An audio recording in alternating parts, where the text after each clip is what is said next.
ஆண்டவர் இயேசு கிறிஸ்துவில் அன்பு நிறைந்த சகோதரர்களே, சகோதரிகளே, கோடி அற்புத புதுமை வழிகள் புனித அந்தோணியாருடைய அன்பு நிறைந்த பிள்ளைகளே, உலகைவருக்கும் இந்த ஆண்டினுடைய கடைசி நாளில் நல்வாழ்த்துக்களையும் ஆசீர்வாதங்களையும் தெரியப்படுத்திக் கொள்வதிலே மகிழ்ச்சி அடைகிறேன். ஆண்டவர் நம்மை நிறைவாய் ஆசீர்வதித்திருக்கிறார், காப்பாற்றி வந்திருக்கிறார். ஒருவர் கண்களை மூடி கண்களை குடித்து ஆண்டவருடைய பிரசனங்களை செழித்து நாம் இந்த இறைவார்த்தை பகுதிக்குள்ளாக செல்வோம். எங்கள் வாழ்வும் வழியுமான இறைவா, இதோ இந்த ஆண்டினுடைய இறுதி நாளில் நன்றி கலந்த உள்ளத்தோடு இப்பலியிலே நாங்கள் கூடியிருக்கிறோம். ஆண்டவரே, எவ்வளவாய் நீர் எங்களை நேசித்தீர், எவ்வளவாய் நீர் எங்களை அதிகமாய் தேடினீர் என்பதை இந்த நாட்களில் நினைத்து பார்க்கிறோம். நீர் தேடிய அளவுக்கு, நீர் அன்பு காட்டிய அளவுக்கு நாங்கள் உம்மை தேடினோமா, உம்மை அன்பு செய்தோமா எங்களுக்கு தெரியவில்லை. மறந்தோம் உம்மை மறந்தோம், விட்டு ஓடினோம், உம்மை விட்டு ஓடினோம். ஆனாலும் ஆண்டவரே, நீர் மறக்கவில்லை, எங்களை தேடி வந்தீர். அன்பாய் குழந்தையாய் இந்த நாட்களிலே பிறந்திருக்கிறேன். அற்புதமாய் பிறந்திருக்கிற இந்த நாளிலே ஆண்டவரே, எங்கள் எல்லோரையும் ஆசீர்வதியும். இந்த நாளிலே திருக்குடும்ப பெருவிழாவிலே கலந்து கொண்டிருக்கக்கூடிய எல்லா குடும்பங்களையும் ஆசீர்வதியும். கணவன், மனைவி, பிள்ளைகள் என்று குடும்பமாய் வாழுகிற அன்பு பிள்ளைகளை ஆசீர்வதியும். குடும்பங்களிலே அமைதி, சமாதானத்தை, நிம்மதியை, சந்தோஷத்தை தான். இந்த நாளிலே ஒரு வார்த்தைகளுக்கு வெளிப்படுத்துகிற உண்மையான செய்தியை ஆய்ந்தறிந்து ஆண்டவரை உணவுக்குரியவர்களாக வாழ எங்களுக்குள்ள பயன்படும்.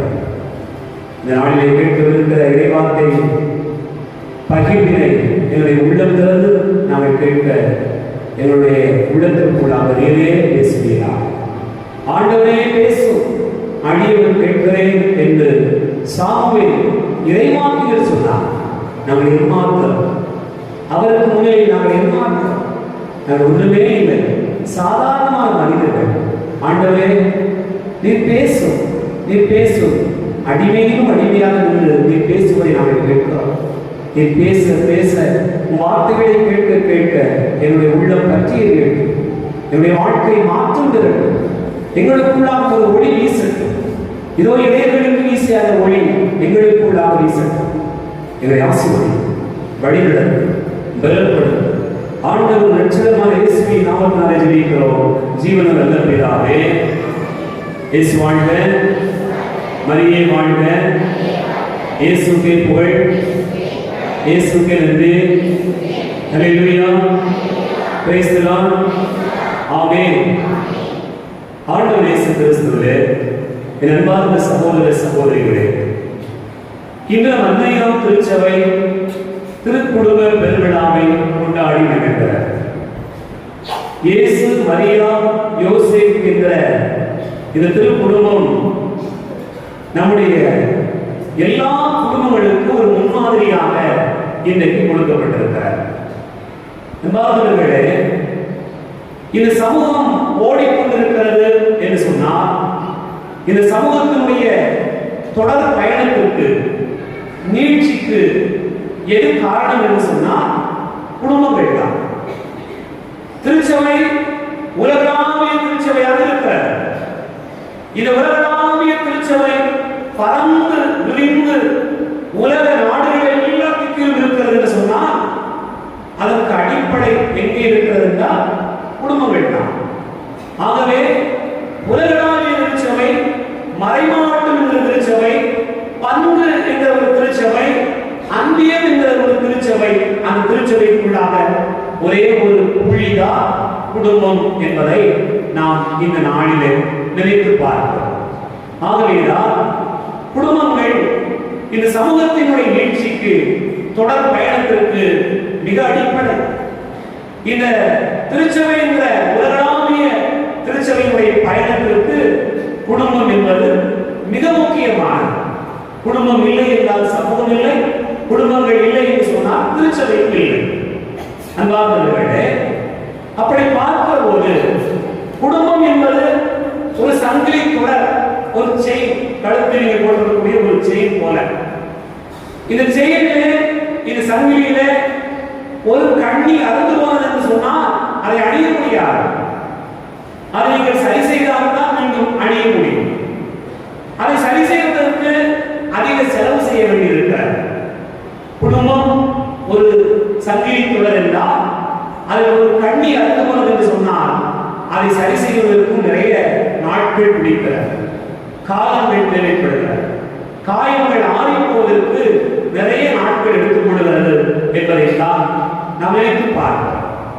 சமூகத்தில் தனி மனிதன் வளர்ந்திருக்கிறான், நான் பெரிய ஆளாக இருக்கிறேன், பெரிய படிப்பு படித்திருக்கிறேன், உயர் பதவியில் இருக்கிறேன், நிறைய செல்வம் வைத்திருக்கிறேன், வசதி வாய்ப்போடு இருக்கிறேன், என்னுடைய வாழ்க்கையில் நான் இந்த அளவுக்கு உயர்ந்திருக்கிறேன் என்று பெருமைப்பட்டுக் கொள்கிற எல்லா மனிதனுடைய வாழ்க்கையில் அவர்கள் நினைத்து பார்க்க வேண்டியது என்னவென்று சொன்னால், இந்த பெருமைக்கும் இந்த உயர்வுக்கும் இந்த வசதிக்கும் இந்த வாழ்வுக்கும் யார் காரணம் என்றால் நீங்கள் பிறந்து வளர்ந்த குடும்பம்.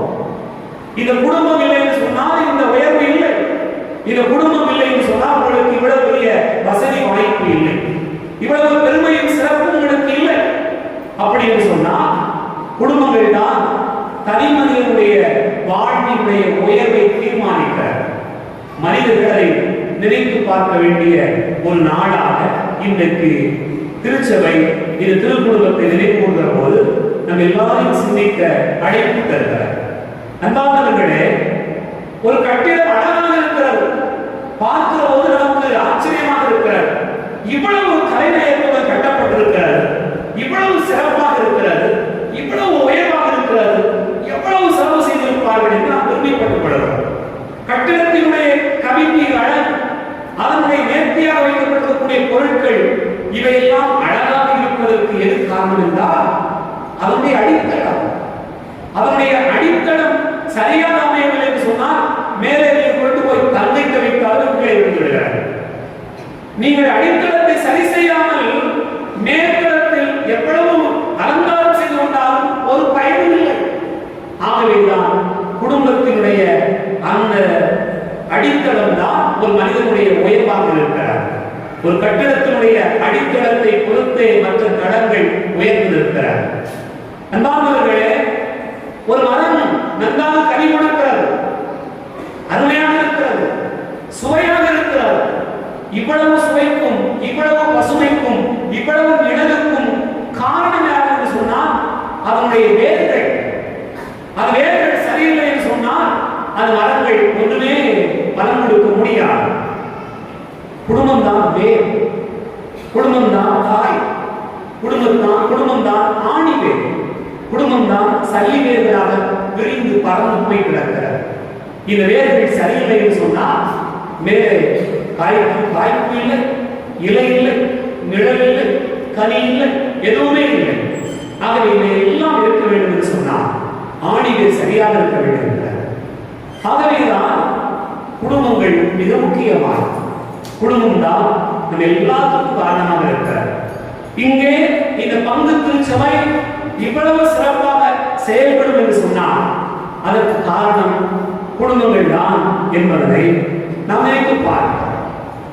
அன்பார்ந்தவர்களே, இன்றைக்கு குடும்பங்களிலே என்னவெல்லாம் இருக்கிறது, என்னவெல்லாம் இருக்கிறது? ஏதாவது குறை இருக்கிறதா? குடும்பத்தில் ஏதாவது குறை இருக்கிறதா?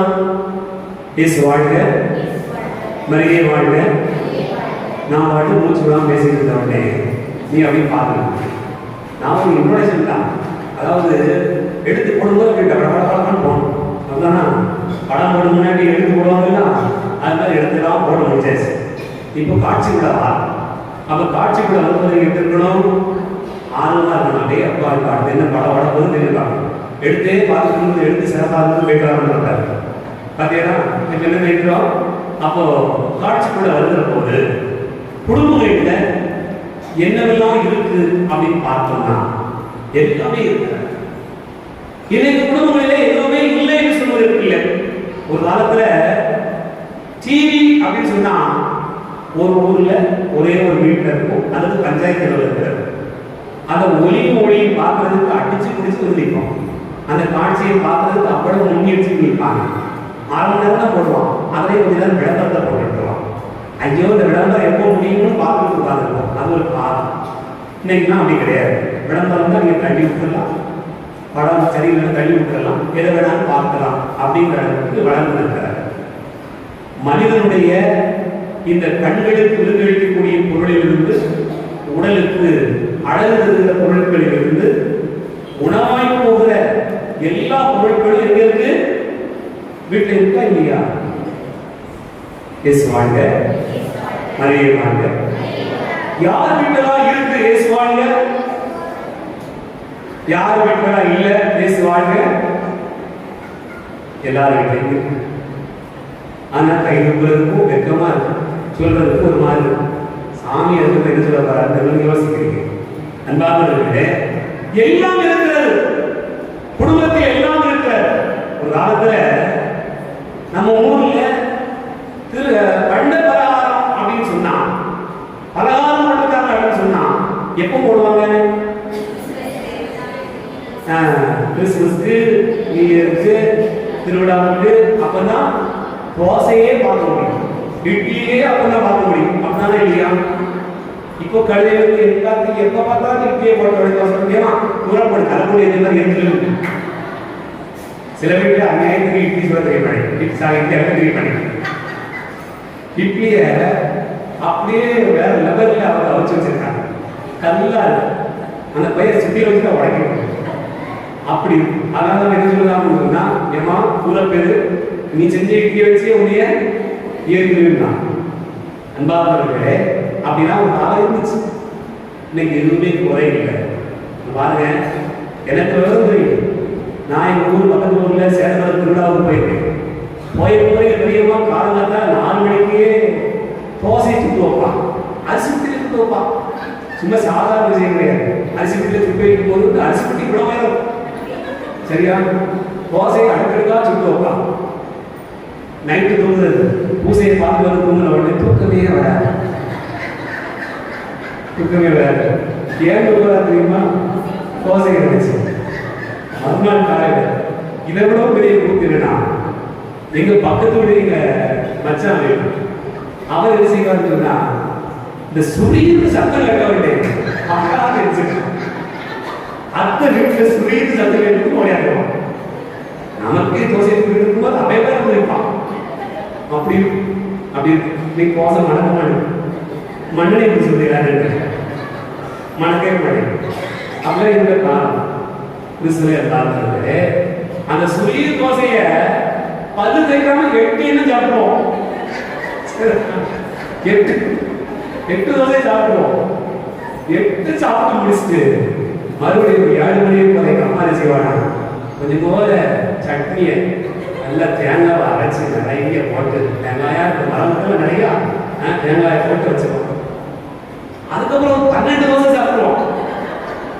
இந்த வயது காணவே அப்படி பானவை தலையை மரம் கழி கிடக்கும்போது நான் நடந்த மாதிரி வயது முன்னாடி கிடக்கு. அப்படி இருந்த காரணம் காணும். உதாரணத்திலே என்ன இல்லை அப்படின்னு கேட்டோம்னு சொன்னா, இன்னைக்கு எல்லாமே இருக்கு, அன்னைக்கு எதுவுமே இல்லை. எல்லாமே அதிசய பண்ணலாம், எப்போதாவது கிடைக்கும், எப்படியாவது சாப்பிடுவோம் அப்படிங்கிற காரணம். எல்லாமே இருக்கிறது, ஆனால் ஏதோ ஒன்று குறைப்பட்டிருக்கிறது. அது என்ன அப்படிங்கறது எது சொல்லுதுன்னு சொன்னா, இது திருவிழா சொல்லுங்க. ஒன்னே ஒண்ணு இல்லை, அது நம்ம வீட்டுல இருக்கு, ஆனா நமக்கு தெரியல. என்ன இல்லை அன்பார்களே? குடும்பங்களில் எல்லாம் இருக்கிறது, கடவுளை தொலைத்திருக்கிறோம். கடவுள் நம்மோடு கூட இல்லை. அவர் இருக்கிறார், ஆனா நம்மோடு கூட இல்லை. அதுதான் குடும்பத்தினுடைய பின்னணி காரணம். இந்த குடும்பங்கள் பல நிலைகளிலே பின்னடைந்து போய்கொண்டே இருப்பதற்கான காரணத்தை நினைத்து பாருங்கள். அன்பானவர்களே, ஒரு வண்டி ஓடணும்னா எத்தனை சக்கரம் வேணும்? காலை சொல்லக்கூடாது. அந்த காலத்துக்கு மாட்டு சொல்லுங்க. எத்தனை வேணும் சக்கரம்? 2 வேணும். ஒரு சக்கரம் உயரமா, ஒரு சக்கரம் உள்ளமா இருக்காவும் வண்டி சக்கரி அவ்வளவுதான். அதெல்லாம் நடக்க முடியாது. அதனால உள்ள முடியாது. நிறைய குடும்பம் சக்கரி குடும்பம் நடக்க முடிய மாட்டேங்குது. ஏன்னு சொன்னா இந்த குடும்பங்கள் 2 சக்கரங்களும் சமமாக இல்லை. 2 சக்கரங்களுக்கு யாரு? நல்லா சொல்லுங்க, கணவன் மனைவி. ரொம்ப அற்புதமா சொல்லிட்டீங்க. நான் சொல்றது ஒண்ணு கடவுள், இன்னொன்னு அம்மா அப்பா. சரிதா? நான் அதை பார்ப்பேன். இந்த கடவுள் என்ற இந்த சக்கரம் அப்படியே சங்கடப்பட்டு போகும். நாம கொடுப்ப கடவுளை நாம் சமமாக வைத்திருக்கவில்லை. ஆகவேதான் குடும்பங்கள் பல நிலைகளில் பின்னடித்து போயிருக்கிறார். அன்பார்ந்த சகோதர சகோதரிகளே, கணவன் மனைவி பிள்ளைகள் என்கிற இந்த குடும்பம் நன்றாக சிறப்பானதாக இருக்க வேண்டும் என்று சொன்னால் யாரை போல இருக்கணும்னு சொன்னா திருக்குடும்பத்தை போல இருக்கணும். இன்னைக்கு குடும்பத்துல என்னெல்லாம் இருந்தால் மகிழ்ச்சியாக இருக்கும் சொல்லுவோம். என்னெல்லாம் இருக்கும்? பிள்ளைங்க சொல்லுறாங்க. நீங்க டாக்டர் சொல்லிருந்தீங்கன்னா சின்ன பிள்ளை பத்தி தான் டபார் மனசுல வரும். சொல்லுவோம். ஏன் அத்தனை சமாஜ் கேட்டீங்க? தாய்மார்களே, குடும்பத்தில் என்ன இருந்தால் நன்றாக இருக்கும்? அன்பு, விட்டு கொடுங்க. வித்தவன் உடனே விட்டு கொடுத்தாரு. பாசம் உங்களை உள்ளன. பணம் ரைட்டு, நான் காமிட்டேன். அப்புறம் ஒவ்வொருத்தருக்கும் லிஸ்ட். எங்க வீட்டுல இதெல்லாம் இருந்தா மகிழ்ச்சியா இருக்கும், எங்க வீட்டுல இதெல்லாம் இருந்தா மகிழ்ச்சியா இருக்கும், அவங்க வீட்டுல இதெல்லாம் இருக்கு, எங்க வீட்டுல இதெல்லாம் இல்லை அப்படிங்கிறது போல ஒரு லிஸ்டினுடைய அது அளவு கூடிக்கிட்டே இருக்குன்னு வச்சுக்கோங்க. அன்பார்ந்தவர்களே, இந்த எண்ணிக்கை கூடிக்கொண்டிருக்கிறார். ஆனா திருக்குடும்பத்தில் இருந்த பண்புகள் 5. இந்த 5 பண்புகளை நீங்கள் கொண்டிருந்தீர்கள் என்று சொன்னால் உங்களுடைய வாழ்க்கையில் மகிழ்ச்சி குறைந்திருக்கார். இறைவன் உங்களோடு கூட இருப்பார். உங்களுடைய வாழ்க்கையினுடைய பயணத்தில் ஆண்டவரை சிக்கன பற்றிக் கொள்வீர்கள். அதுதான் மிக முக்கியமானது. நீங்க சொன்னது மாதிரி முதல்ல குடும்பத்தில் இருக்க வேண்டியது அன்பு. அன்பார்ந்தவர்களே, அன்புனா என்ன? நாம நினைக்கிறது போல அல்ல. கணவன் மனைவி அன்பு செய்ய வேண்டும், மனைவி கணவனை அன்பு செய்ய வேண்டும், பிள்ளைகள் பெற்றோரை அன்பு செய்ய வேண்டும், பெற்றோர் பிள்ளைகளை அன்பு செய்ய வேண்டும் என்பது மட்டுமல்ல. நமக்கு தெரிந்ததெல்லாம் அதுதான். அல்லது என் வேலையை அன்பு செய்கிறேன், நான் பணி செய்யக்கூடிய இடத்தை அன்பு செய்கிறேன், இதுதான் அன்பா இருந்தது. ஆனா படைப்பின் தொடக்கத்திலேயே அன்பு எப்படி இருந்தது என்பதை எண்ணி பார்த்தீர்கள் என்று சொன்னால் நாம எப்படிப்பட்ட அன்பை கொண்டிருக்கிறோம் அப்படின்னு நினைக்கிறோம். நீங்க நினைச்சு பாருங்க, கடவுள் முதலில் யாரை படைத்தார்? மனுஷர்கள் யாரை படைச்சாரு? ஆதாமை படைச்சார். மற்ற எல்லா உயிரினங்களையும் உண்டாக்கிட்டு யாரை படைச்சாரு? ஆதாமை படைத்தார். ஆதாமை படைக்கிற போது ஏவாள் இருந்தாளா? அதனால்தான் சந்தோஷமா இருந்தான். அப்படிதானே? ஆதாமை படைத்த போது ஏவாள் இல்லை. ஆகவே மனுஷன் ரொம்ப சந்தோஷமா இருந்தான். என்ன பதிலக்கான நீர்கள் ஆண்களே, அன்பு பிள்ளைகளே, பெண்கள் இருந்தால் மகிழ்ச்சியாக இருக்கீங்களா? கஷ்டப்படுவீங்களா? தர்ம சங்கடமான கேள்வி கேட்ட சாமியை கதை சொல்லுங்க. இப்ப முதல்ல படைக்கிற போது ஆதாமை படைக்கிறார். ஆதாமை படைக்கிற போது ஏவாள் இல்லை. அவருக்கு தெரிந்ததெல்லாம் கடவுள் மட்டும்தான். பாருங்க, ஆதாமுக்கு தெரிந்ததெல்லாம் இறைவன் மட்டும்தான். அவன் உரையாடினான், அவன் விளையாடினான், அவன் ஓடினான், அவன் நடந்தான், அவன் கொண்டாடினான். யாரோடு? கடவுளோடு. அவன் முதலில் அன்பு செய்தது யாரை? கடவுளை. அதை பிடிக்கொண்டு மனிதன் முதலில் யாரை அன்பு செய்தான்? கடவுள். அப்போ அந்த பேர் நல்ல தூக்கத்தை வளர்ச்சார். ஆதாமுக்கு தூக்க வர வச்சு ஏவாளை படைச்சார். ஏவாளை படைத்த போது அவனுடைய விழாவில் எடுத்தது அவனுக்கு தெரியுமா? அன்னைக்கு குறைச்சிருந்தான். சரிதான், அன்னைக்கு குறைச்சிருந்தான். நான் இன்னைக்கு இருக்கிற வாங்க முடியாது. நீங்க படம் வச்சு சேர்ந்து நடக்க முடியல, காரணம் எலும்பு இருந்தான். சரிதானா? நீங்க எலும்பு இருக்க போய் நீங்க அப்படி நடக்கும். ஆனா அப்படி இல்லை. பாருங்க, ஏவாளை படைத்த போது ஆதாம் நல்லா தூங்கிட்டான், நல்ல உணர்வு. ஏவாள் படைத்த பிறகு ஏவாள் முதலில் பார்த்தது யாரை? அவளை முதலில் பார்த்தது இறைவனை. இப்படியே நினைச்சிட்டு வேண்டியது. ஆதாம் பார்த்தான். ஆம்பளை பார்த்தது, உங்களை ஆம்பளை பார்த்தது, வேற யாரையும் பார்க்கல. பாருங்க, இப்படிதான் இல்லையா? ஆனா பைபிள் சொல்கிறது, வேதம் சொல்கிறது, என்னுடைய பிள்ளைகளே, முதலில் ஆண்டவர் பெண்ணை படைத்த போது பெண் யாரை பார்த்தாள் என்று சொன்னால் இறைவனை பார்த்தாள். ஆதாமை பார்ப்பதற்கு முன் ஆண்டவரை பார்த்தாள். ஆகவே அவள் முதலில் அன்பு செய்தது யாரை? ஆண்டவரை. ஆகவே அன்பு பிள்ளைகளே, உங்களுடைய குடும்பம் நன்றாக இருக்க வேண்டும் என்று சொன்னால் நீங்கள் செய்ய வேண்டியது என்ன? முதலில் இறைவனை அன்பு செய்யுங்கள். அதான் மிக முக்கியமா. கணவன் இறைவனை அன்பு செய்ய வேண்டும், மனைவி இறைவனை அன்பு செய்ய வேண்டும். அந்த அன்புதான் எப்படி பறந்து போகும்? பிள்ளைகளுக்கு அன்பு. அடுத்துதான் கணவன் மனைவி, அதற்கு பிறகுதான் பிள்ளைகள். அன்பார்ந்தவர்களே, அதற்கு அப்புறம் தான் ஒரு மனுஷன் செய்கிற வேலை, ஒரு மனுஷன் செய்யக்கூடிய பணி, அந்த இடம், அதை அன்பு செய்யணும். அப்போ உங்களுடைய குடும்பம் திருக்குடும்பமாக இருக்க வேண்டும் என்று சொன்னால் முதலில் நீங்க யாரை அன்பு செய்யணும்? கடவுளை அன்பு செய்ய வேண்டும். இரண்டாவது உங்கள் குடும்பத்தை அன்பு செய்ய, மூன்றாவது உங்கள் வேலையை அன்பு செய்ய வேண்டும். நீங்க பாருங்க, அன்னை மரியாள், யோசேப்பு, இயேசு என்ற இந்த திருக்குடும்பம் முதல்ல அவங்க யாரை அன்பு செஞ்சாங்க? மரியாள் வானதூதர் என்று சொல்றார் கேட்டார். அதே போல சூசேப்பர் கனவில் ஆண்டவர் என்று சொல்றார். அவ இறைவனுடைய அந்த தேடுதல் அவர்களுடைய குடும்பத்தில் இருந்ததா? அந்த குடும்பம் இறைவனுடைய குடும்பமாகவே இருந்தது. உங்க குடும்பம் நீங்க யார் முதல்ல அன்பு செய்யணும்? இறைவனை அன்பு செய்து அதிலிருந்து மாறுங்கள். இது முதல் செய்தி. இரண்டாவதாக, ஒரு திருக்குடும்பம் நன்றாக இருக்க வேண்டும் என்று சொன்னால் என்ன இருக்கணுமா?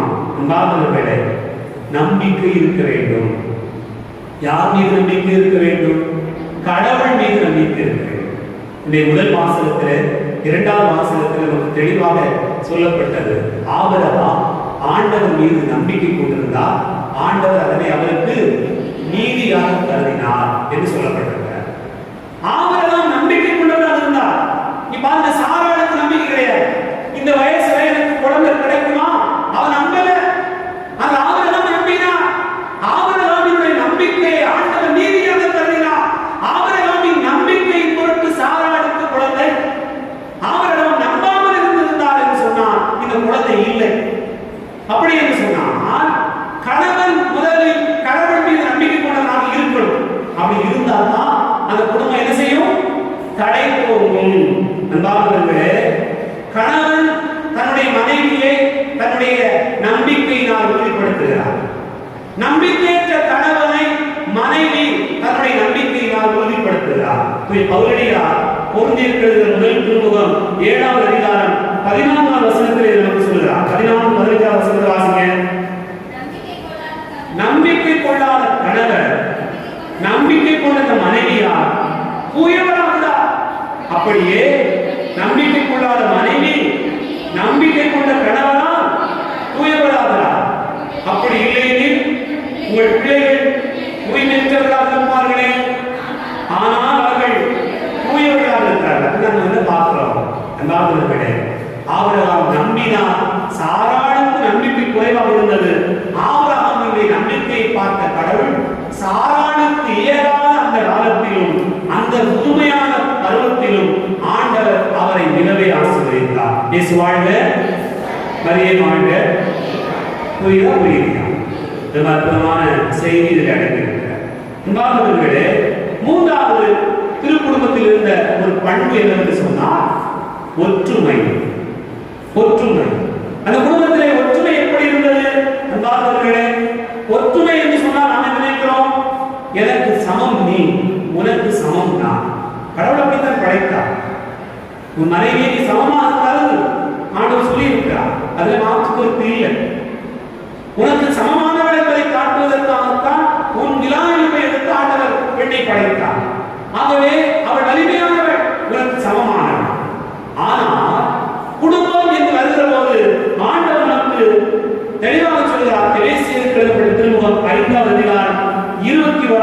வாசிங்க. எபேசியர் 5:21. கிறிஸ்துவுக்கு அஞ்சி ஒருவருக்கொருவர் பணிந்திருங்கள். திருமணமான பெண்களே உங்களுடைய கணவனுக்கு பணிந்திருங்கள்.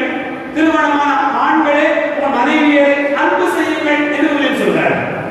அப்படின்னு சொன்னா ஒற்றுமை என்பது எங்கே இருக்கிறது என்றால் ஒருவருக்கு ஒருவர் பணிந்திருப்பதிலும் அன்பு பாராட்டுவதிலும் இருக்கிறார்கள். இயேசு வாழ்க, மரியே வாழ்க. என் அன்பு பிள்ளைகளே, அன்னை மரியாளும் சூசேப்பரும் வாழ்ந்த அந்த குடும்பம் ஒற்றுமையாக இருந்தது என்று சொன்னால் ஒருவருக்கு ஒருவர் பணிந்திருந்தார்கள். அதுதான் மிக முக்கியமானது. நம்ம குடும்பத்துல அதை மிக ஆழமாக நாம் நினைத்து பார்க்கிறேன். நான்காவதாக அன்பார்ந்தவர்களே, குடும்பத்தினுடைய வளர்ச்சிக்கு அல்லது திருக்குடும்பத்தில் விளங்கிய ஒரு பண்பு என்னவென்று சொன்னால் பொறுமை. பொறுமை. கணவன் மனைவி ஒருவருக்கு ஒருவர் பொறுமை உள்ளவர்களாக இருக்க வேண்டும். அதாவது விட்டுக் கொடுக்கக்கூடியவர்களாக இருக்க வேண்டும். எப்படி விட்டுக் கொடுக்க வேண்டும்? வெளியில எந்த இடத்திலும் என் கணவன் மோசம் என்றோ என் மனைவி மோசம் என்றோ நீங்கள் விட்டுக் கொடுக்க கூடாது. விட்டுக் கொடுக்க கூடாது. ஆனால் குடும்பத்தில் என்ன செய்ய வேண்டும்? ஒருவருக்கு ஒருவர் விட்டுக் கொடுக்க வேண்டும். ஒருவருக்கு விட்டுக் கொடுக்கணும். அப்பதான் பொறுமை ஒரு பயணி. அந்த குடும்பம் தடை. பாருங்களே, ரொம்ப யோசித்து பார்க்க வேண்டிய ஒரு பண்பு அது. இங்கே நீங்கள் நினைத்து பாருங்கள். அன்னை மரியாளுக்கு ஆண்டவருடைய வாக்கு சொல்லப்பட்ட போது புரியாமலே இருக்கிறாங்க, ஏற்றுக்கொள்ளவே முடியல. அப்படியே அவர்கள் பொறுமையோடு இருக்கிறார்கள்.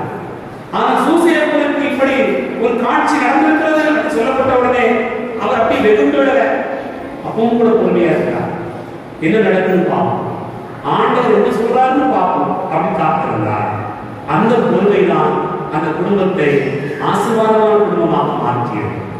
நினைத்து பாருங்க, நம்முடைய குடும்பத்தில் அந்த பொறுமை வேண்டும் என்பது நமக்கு சொல்லப்பட்டிருக்கக்கூடிய ஒரு செய்தி. ஐந்தாவதாக பிள்ளைகளுக்கான ஒரு செய்தி. இந்த நற்செய்தியுடைய கடைசி வசனம் வாசிங்க. லூக்கா நற்செய்தி 2:40 வசனம். குழந்தையும் வளர்ந்து வலிமை பெற்று ஞானத்தால் நிறைந்து கடவுளுக்கு உகந்ததாய் இருந்தது. அதுதான் மிக முக்கியமானது. என்பார்களே, இயேசு பிறந்த உடனே இடையர்களுக்கு நற்செய்தி அறிவிக்கிறார்கள் மாணவர்கள். அப்போது என்ன சொல்லப்படுகிறது? லூக்கா நற்செய்தி 2:13-14 வசனத்தில் என்ன வாசிங்க? வாசிங்க. உடனே விடுதலை தூதர் பேரடி அந்த தூதருடன் சேர்ந்து உன்னதத்தில் கடவுளுக்கு மாட்சி உரித்தாக உலகில் அவருக்கு உகந்தவருக்கு அமைதி உண்டாக. இங்க 40 வசனம் வாசிங்க. குழந்தை வளர்ந்து வலிமை பெற்று ஞானத்தால் நிறைந்து கடவுளுக்கு உகந்ததாய் இருந்தது. அங்கே கடவுளுக்கு உகந்தவருக்கு அமைதி, இங்கே கடவுளுக்கு உகந்ததாய் யார் இருந்தால்? இயேசு இருந்தார். என் அன்பு பிள்ளைகளே, அப்படின்னு சொன்னா நம்ம என்ன பார்க்க வேண்டியிருக்கிறது என்றால், திருக்குடும்பத்தில் இருக்க வேண்டிய மிக முக்கியமான பண்பு கடவுளுக்கு உகந்ததாய் வாழ்க. அப்படின்னா என்ன? நீ பாருங்க, நான் வலிமை பெற்று விட்டேன், உடல் வலிமை பெற்று விட்டேன், பண வலிமை பெற்று விட்டேன், மன வலிமை பெற்று விட்டேன், என்னுடைய வாழ்க்கையில் எல்லாமே வலிமையாக இருக்கிறது, ஆகவே ஆண்டவர் தேவையில்லை. அப்படிதான் நிறைய பேர் வாழ்க்கை. எனக்கு எல்லா ஞானமும் இருக்கு, எல்லா அறிவாற்றலும் இருக்கிறது, எல்லா செல்வமும் இருக்கிறது, அதனால எனக்கு என்ன வேண்டாம்? கடவுள் வேண்டாம் நினைக்கிறேன். ஆனா இயேசு கூறாதா? அவர் அறிவில் ஞானத்தில் வளர்கிற போது கடவுளுக்கு உகந்தவராய் இருந்தார். அப்ப பிள்ளைகள் யாருக்கு உகந்ததா இருக்கணும்? கடவுளுக்கு உகந்ததா இருக்கணும். கடவுளை தேடக்கூடிய பிள்ளைகளா இருக்கணும். அப்படி இருந்தால்தான் அந்த குடும்பம் என்ன குடும்பம்? திருக்குடும்பம், ஆண்டவரால் ஆசீர்வதிக்கப்பட்ட குடும்பம். அதனால நம்ம என்ன சொல்றோம்னு சொன்னா, எல்லா பண்புகளும் கடவுளை மையப்படுத்திய பண்புகள் தான். ஆகவே இறைவனை நீங்கள் உங்களுடைய வாகனத்தினுடைய சக்கரமாக கொண்டிருப்பீர்கள் என்று சொன்னால் அவரை பார்த்துக் கொள்கிறார். அதுதான் நாம் இந்த நாளில் நினைத்து பார்க்கிறோம். அது திருக்குடும்பத்தில் இருந்த 5 பண்புகளை நினைத்து பார்க்கணும். முதலில் என்னது? அன்பு. இரண்டாவது நம்பிக்கை. மூன்றாவது ஒற்றுமை. நான்காவது பொறுமை. ஐந்தாவது கடவுளுக்கு உகந்த வாழ்க்கை. இந்த 5 பண்புகள் நம் குடும்பத்தில் இருக்கும் என்று சொன்னால் இந்த குடும்பம் தடை செழிக்கும். குடும்பம் தடைக்கிற போது அன்பியும் செழித்து, அன்பியும் செழித்து இருக்கிற போது பங்கு திருச்சபை வளரும். பங்கு திருச்சபை வளர்கிற போது மறைமாவட்ட திருச்சபை வளரும். மறைமாவட்ட திருச்சபை வளர்கிற போது உலகளாவிய திருச்சபை வளர்ந்து நிற்கும். நாம் அதிலே ஒரு துளியாய் நின்று ஆண்டவருக்குரிய பிள்ளைகளாய் சார்ந்துள்ளோம். அத்தனை ஒரு உயர்வை அடைய இப்பதிகளை வந்தார்கள். இறைவனை ஆசீர்வதிப்பார். ஆமென். இயேசு வாழ்க, மரியே வாழ்க. அன்பார்ந்தவர்களே, இந்த நாளிலே நம்ம சிறப்பாக திருக்குடும்பத்தை பற்றி நினைச்சிருக்கோம். இங்க எத்தனை குடும்பமா வந்திருக்கீங்க? அப்பா, அம்மா, பிள்ளைகள் எல்லாரும் சேர்ந்து வந்திருக்கணும். ஒன்று. ரெண்டாவது, அப்போ கணவர் மனைவி மட்டும் இருந்தால் அவங்க சேர்ந்து வந்திருக்கணும். சரியா? கணவன் இல்லை, மனைவி இல்லை அப்படின்னு சொன்னால் ஒரு பிரச்சனை இல்லை. நீங்கள் உட்கார்ந்துக்கலாம், ஜெபிக்கலாம். கிட்டத்தட்ட நீங்கள் ஆண்டவரை மனம் பிடித்துக் கொண்டீர்கள். அவ்வளோதான். சாமியார் மாதிரி.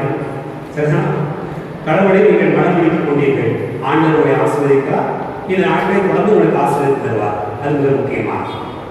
இப்போ கணவர் வெளிநாட்டில் இருக்கலாம், இருக்கட்டும், பரவாயில்ல. ஆனால் இங்கே இருக்கிறவங்க இல்லை. கணவர், மனைவி, எல்லா பிள்ளைகளும்.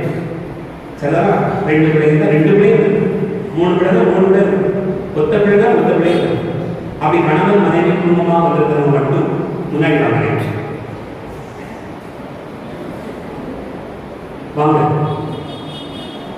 அப்ப அவங்க ஒரு அடையாளமான திருமண வார்த்தை பாட்டை புதுப்பிக்க வேண்டும். பாரு, அருடகம் பாரு, வீடுகாரு வாங்க.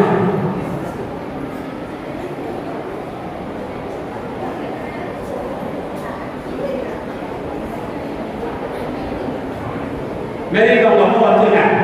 அது வாங்க. இல்லை கத்திர உங்க வீட்டை எப்படி பாஸ்டா வந்தாங்க வாங்க. இவங்க எல்லா பிள்ளையும் வந்துட்டாலும் உறுதிப்படுத்தாம இருக்காது.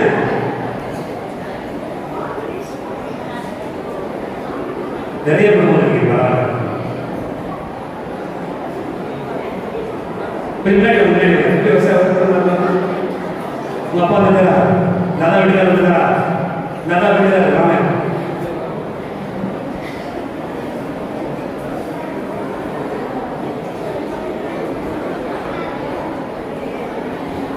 முன்னாடி வரிசையாக அவங்க கணவர் மனைவி சேர்ந்து இல்லை, கணவர் மனைவி சேர்ந்து இல்லை, பிள்ளைங்க பிள்ளைங்க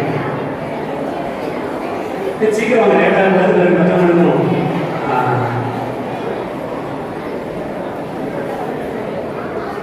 எத்தனை குடும்பம் இருக்கிறாங்க? அது ஒரு மேக்கப்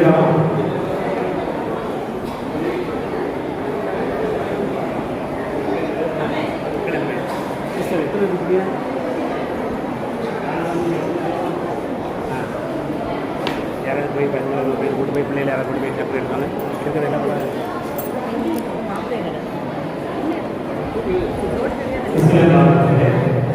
கடவுள் மனைவியா இப்படி வாங்க. இப்படி அந்த பேர் வந்து வாங்க. ஐயா அவங்க கருணம்மா அப்படி கொடுத்தாங்க உங்களுக்கு.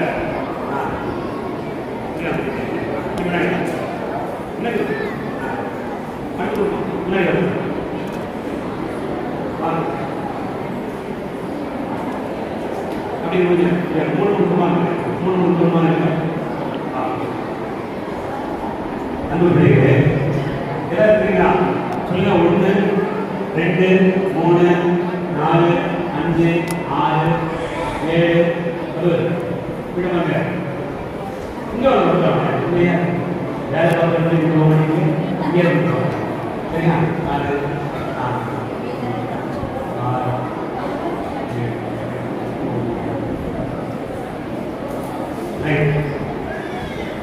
அன்பானவர்களே, திருக்குடும்பத்தினுடைய மிக முக்கியமான பண்புகளில் ஒன்று அப்படின்னு சொன்னா எல்லாரும் ஆண்டவரை தேடணும், குடும்பமா தேடணும். அது மிக முக்கியமானது. நிறைய குடும்பங்கள சக்கரம் ஒரு மாதிரி நொட்டிக்கிட்டே இருக்கு. யார் காரணம்னா கடவுள் மனைவியோடு இருக்கிறார், கடவுள் கணவரோடு இல்லை. கடவுள் பிள்ளைகளோடு இருக்கிறார், பெற்றோரோடு இல்லை. அது பெற்றோரோடு இருக்கிறார், ஆனால் பிள்ளைகளோடு இல்லை. அப்படின்னா என்ன அர்த்தம்? சில குடும்பத்துக்கு கோயில் குடும்பத்தில் வர மாட்டேங்கிறாங்க. சில குடும்பத்தில் எப்போதுமே ஆண்டவரை சேர்ந்தே தெரிகிறார். ஆகவே அப்படி தேடுகிற பிள்ளைகளிலே வந்திருக்கக்கூடியவர்கள் பெரும்பான்மையானவர்கள் எப்போதுமே ரெகுலராக கோயில் வரக்கூடியவர்களாக இருக்கிறீர்கள். அங்கே வந்திருக்கக்கூடிய குடும்பத்தை நான் உண்மையிலேயே பாராட்டுறேன். சிங்கார் மகன் வந்தாரா? மகன் வந்தா எல்லாரும் சேர்ந்து வந்தாலும் வந்து நீ மட்டும் வந்து அவங்க மட்டும் வரக்கூடாது. 2 பேர் சேர்ந்து பிள்ளைங்க 2 பேருக்கு தான் 2 பேரும் சேர்ந்து. சரியா? ஓகே. அதனால இப்ப என்ன செய்ய போயிருச்சுன்னா உங்களுடைய திருமண வார்த்தை பாட்டை இந்த பிள்ளைகளுக்கு திருச்செந்தூர் நிலையை கொடுப்பிக்க போறீங்க. அதனால கணவன் மனைவி நீங்க உங்க ஒருத்தருக்கு கை வச்சுக்கணும். ஆமா ரைட்டுங்க. எப்படி இருந்தா இங்கே பாராட்டு ஆண்டவன் ஆசை ரைட்டுங்களா? ரைட்டுங்களா? எப்படிங்களா? நான் வந்து இங்கே உங்களுடைய திருமண வார்த்தை பாட்டி புதுப்பிக்கிறது அந்த ஜெபத்தை சொல்லுங்கள். அப்போ அந்த ஜெபத்தை சொல்லுகிற போது நீங்கள் எப்படி செய்யணும்னா சேர்த்து சொல்லணும். சரியா? அப்போ இப்போ வார்த்தை பாட்டி புதுப்பிக்கிறதுனா எங்களுக்கு ஒரு செய்தி சொல்லுறேன். அது பிறகு கணவர் நான் சொல்ல நீங்கள் சொல்லணும். சரிதானா? அது பிறகு மனைவி நான் சொல்ல சொல்லணும். கணவர் பேரை சொல்லணும், மனைவி பேரை சொல்லணும். புரியுதா? திருமண வார்த்தை பாட்டின் போது நான் சொல்ல முடியா அது போல சொல்லணும். சரியா? கிறிஸ்துவில் அனுமதிக்க தம்பதியர்களே, இன்று நீங்கள் இறைவனுக்கு நன்றி கூட இத்திருப்பழத்தில் வந்திருக்கிறீர்கள். உங்களை திருமணத்தில் இணைத்து உங்களுடைய அன்பை பலப்படுத்தி புனிதப்படுத்தி எண்ணற்ற வழிகளில் உங்களுடைய ஆசிரியத்தை இறைவனுக்கு சிறப்பாக நன்றி கூறி அவருடைய அருள் வேண்டி இருக்கிறீர்கள். உங்களோடு சேர்ந்து இங்கே கூடி நிற்கிற நாங்கள் அனைவரும் உங்களுக்காக இறைவனுக்கு நன்றி கூறி தெரிவிக்கிறோம். இறைவன் முன்னிலையிலும் இத்திருக்கூட்டத்தின் முன்னிலையிலும் நீங்கள் திருமண வார்த்தை பாட்டை புதுப்பித்து இருப்பதால் உங்கள் வலதுகளை சேர்த்து செய்யுங்கள். கணவர் உங்களுடைய மனைவியுடைய பெயர் சொல்ல மனைவி பேர் கணவன் சொல்ல கணவன் மனைவி பேர் சொல்லுங்க. பார்த்து சொன்னீங்கன்னா கணவர் சொல்லணும். உன்னை கணவன் சொல்றாங்க, மனைவி கணவன் சொல்லுங்க. உன்னை என் மனைவியாக பெற்றிருப்பதை பெரும் மகிழ்ச்சி அடைந்து இறைவனுக்கு நன்றி கூறுகிறேன். இன்பத்திலும் துன்பத்திலும் உடலத்திலும் நோயிலும் நான் வந்து பிரமாணிக்கமாக இருந்து என் வாழ்நாளெல்லாம் உங்களை நேசிக்கவும் மதிக்கவும் வாக்களிக்கிறேன். மனைவி உங்களுடைய கணவருடைய பேர் சொல்லுங்க. சொல்லுங்க. உங்களை என் கணவராக பெற்றிருப்பதில் பெரும் மகிழ்ச்சி அடைந்து இறைவனுக்கு நன்றி கூறுகிறேன். இன்பத்திலும் துன்பத்திலும் உடல்நலத்திலும் நோயிலும் நான் உங்களுக்கு பிரமாணிக்கமாயிருந்து என் வாழ்நாளெல்லாம் உங்களை நேசிக்கவும் மதிக்கவும் வாக்களிக்கிறேன். திருச்சபை முன்னிலையில் தெரிவித்த சம்மதத்தை ஆண்டவர் தனிப்பர் உறுதிப்படுத்தி நம் ஆசியை உங்கள் மீது நிறைவாய் புரிந்திருக்கிறார். இறைவன் இழைத்ததை மனிதர்கள் இருக்கிறார்கள்.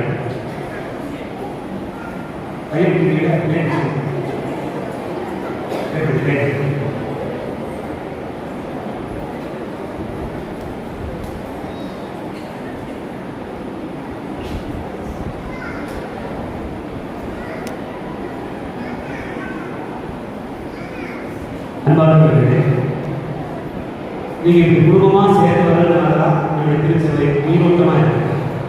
இதே போல எல்லாருக்கும் வரணும். லூகாசுடைய குடும்பம் பூசை கற்றுக்கிட்டு போறாங்க. அவரே வரணும்.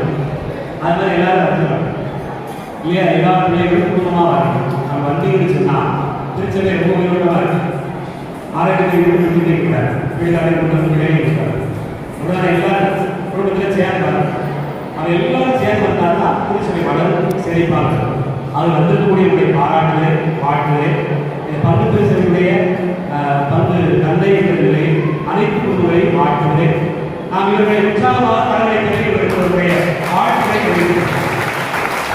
இவர்களை இங்கே புதுப்பித்திருக்கிறார்கள் சொன்னால் எல்லா குடும்பமும்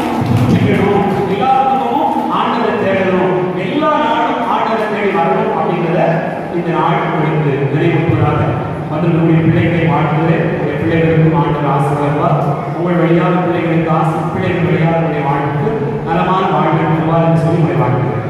உங்கள் அனைவருக்கும் இந்த ஒரு நிறைவு பரிசாக பரிசு ஒவ்வொரு குடும்பத்துக்கு கொடுக்கும். ஒரு குடும்பத்துக்கு ஒன்று நம்ம சரிதா? ஆளுநர் எல்லாரும் இருக்கு. வாங்க.